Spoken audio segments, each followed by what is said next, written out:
My nitrates are too low and I am trying to solve it. Let's get into it.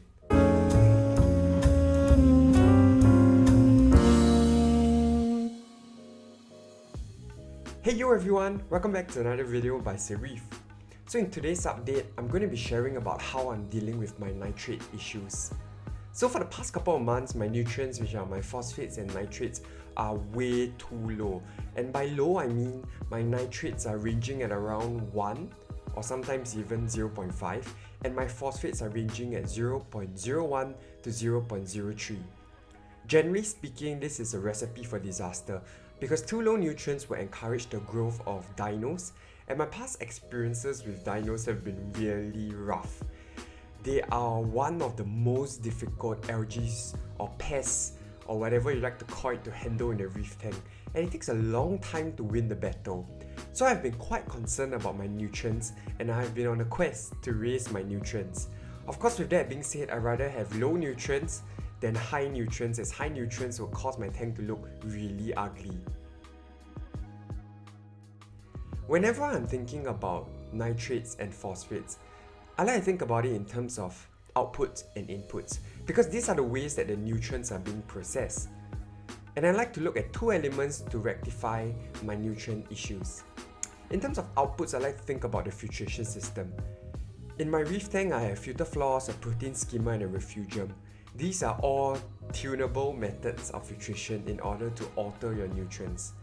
You might be thinking, how is the filter floors tunable? Well, you can decide the frequency of changes in your filter floors. So you might decide to change it once a week, or you might decide to change it twice a week.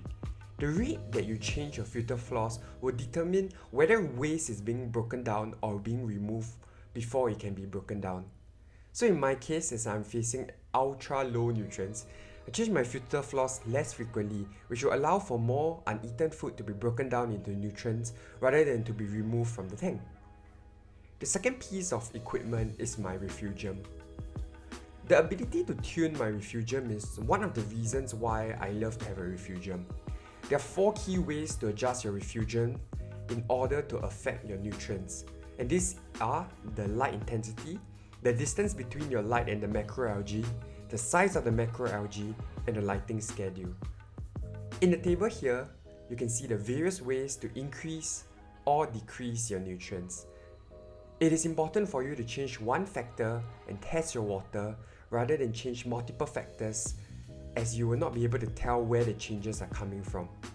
For my tank, I've decided that the best way would be to decrease the lighting schedule of the refugium and the size of my macroalgae. I reduced the lighting schedule from 12 hours to 8 hours, and I removed about half of the amount of macroalgae in my refugium. However, after doing all of this, my nutrients are still rather low, so I had to look at other methods which meant that I would look at my inputs. Very commonly in forums, people mention that to increase your nutrients, you should add more fish. I mean, to a certain extent, that is true, but when adding fish, you also need to add and feed more to your tank. And this will allow your tank to have more nutrients. In actual fact, if you add in more fishes but your feeding remains the same, the nutrients in your tank will actually drop because there are less uneaten food and your fishes actually use the food for energy, which means less breakdown of food, which also results in lesser nutrients. In my reef tank, to cope with low nutrients, I increased my feeding. I actually increased my feeding to twice a day for my fishes, and on top of that, I increased my coral feeding. I started feeding reef roids, coral aminos, pellets, and many other coral foods to try to raise my nutrients. And for the most part, this has helped my phosphates, and my phosphates has stabilized at around 0.06 to 0.08 phosphates, which is a good range to be in. However, my nitrates are not budging, and they're currently still at about 1 ppm, and on some days they are at 0.5 ppm. For most people, I try not to recommend dosing anything into the tank because it just leaves you with one additional aspect for it to fail.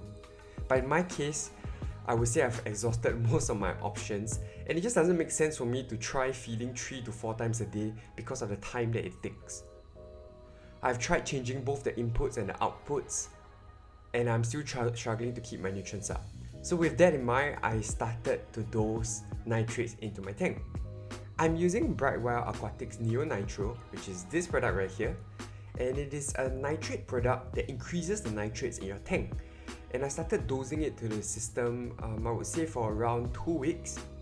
I started with about half the recommended dosage, and over the past 2 weeks I've slowly ramped it up because I do not want to overdo it and crash my tank. So far for the past 2.5 weeks, my nitrates have not been increasing. They are still stuck at about 1, but thankfully they are not going to 0.5 ppm, which is a good sign, and I'm okay with that because I want to take things really slowly.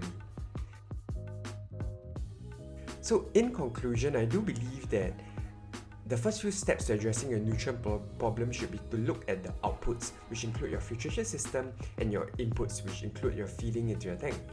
If these are not able to help with your nutrient issues, then other products such as GFO, biopellets, or even dosing might be a good way to think about it.